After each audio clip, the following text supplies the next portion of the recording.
নিজে নিজে কৰিবলৈ মই অনুৰোধ জনালোঁ। মই ব্যক্তি বিশেষে কাকো নাম পিছতে মই আমাৰ এই টৌবাঙাবাসী ৰাইজৰ হৈ পেলাই হাতত লৈছোঁ আৰু ইতিমধ্যে বন্তি প্ৰজ্বলনৰ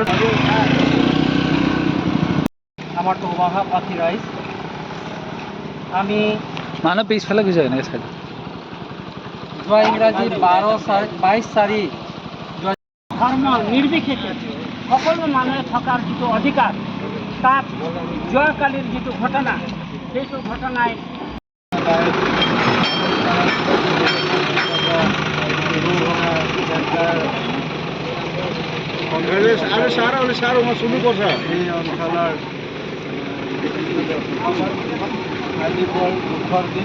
যোৱাকালি হৈ গ'ল।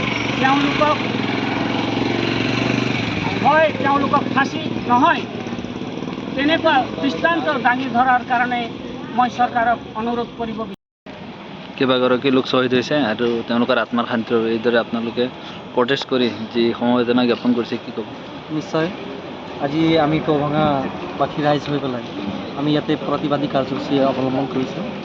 আৰু যোৱাকালি যিটো ঘটনা হ'ল জম্মু কাশ্মীৰৰ পেহেলগামত, সেইটো একেবাৰে গৰিহণাৰ যোগ্য।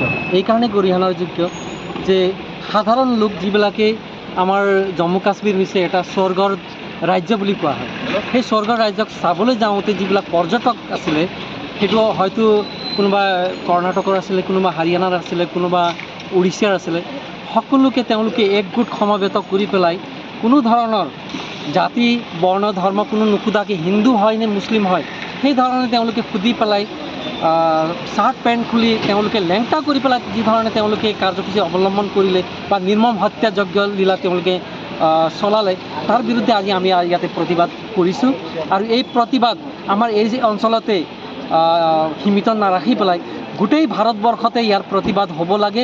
আৰু অতি সোনকালে আমি দাবী জনাইছোঁ এই টৌবাঙাবাসী ৰাইজৰ তৰফৰ পৰা চৰকাৰে যাতে অতি সোনকালে এই সন্ত্ৰাসবাদক নিৰ্মূল কৰিব লাগে, শেষ কৰিব লাগে।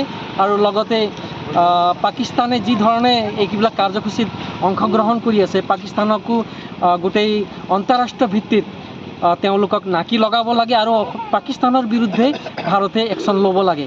আৰু এই সম্পৰ্কত পাকিস্তানে গোটেই আন্তঃৰাষ্ট্ৰীয় যিটো মঞ্চ আছে, এই মঞ্চত দাবী উত্থাপন কৰিব লাগে যে পাকিস্তানক অতি সোনকালে গোটেই ৰাষ্ট্ৰ বিৰোধী এটা যিটো দেশ, সেই ৰাষ্ট্ৰ বিৰোধী দেশ বুলি ঘোষণা কৰিব লাগে। তেনেকুৱা আমি টৌবাঙাবাসী ৰাইজৰ তৰফৰ পৰা আমি বিচাৰিছোঁ। ধন্যবাদ। আমাৰ হিন্দু ধৰ্ম যিটো আছে, পাকিস্তানত আজি কাৰ মানে মাৰিছে? গোটেই আমাৰ হিন্দু ল'ৰাক আৰ্মি হওক, ভেটেৰেন হওক, পুলিচ হওক, আমাৰ হিন্দু মানুহ চেলেঞ্জ কৰি পাকিস্তানে মাৰি আছে।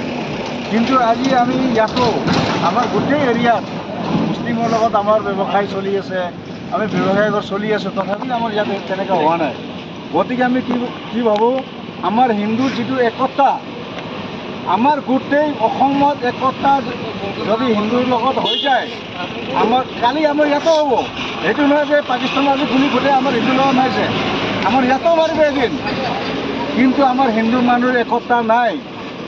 মমবাতি জ্বলাই পিনি যিটো আমি কাৰ্যসূচী কৰি আছোঁ, সেইটো মাত্ৰ নহয়, আমাৰ এৰিয়া আমাৰ অসমত হিন্দুবাসী যিমান আছে আমি সদায় একতা হৈ চলিব লাগিব। তাৰপিছত আমি পাকিস্তানীতো আজি গুলিয়াই মাৰিলে আমাৰ মানুহ, পাকিস্তানটো গুলিয়াই মাৰিব, হিন্দু য'ত ক্ষমতাত মাৰি আছে, তাৰ কাৰণে আমাৰ দুখ লাগিছে। আমি দুখত ভুক্তভোগী হৈ আছোঁ। আমি শ্ৰদ্ধাঞ্জলি চলাম। আমাৰ মানুহবিলাক যিমান আগতো মৰিছে তেনেকৈ আজি কথা নহয়, আগতো মৰিছে, আজিও মৰি আছে। কিন্তু নম্বৰণ আমাৰ হিন্দুবাসীৰ আমাৰ একতা হ'ব লাগিব সদায়। তাৰপিছত আমি ব্যৱস্থা কৰিব লাগিব। আমাৰ এৰিয়াতে আমাৰ হেৰি নাই।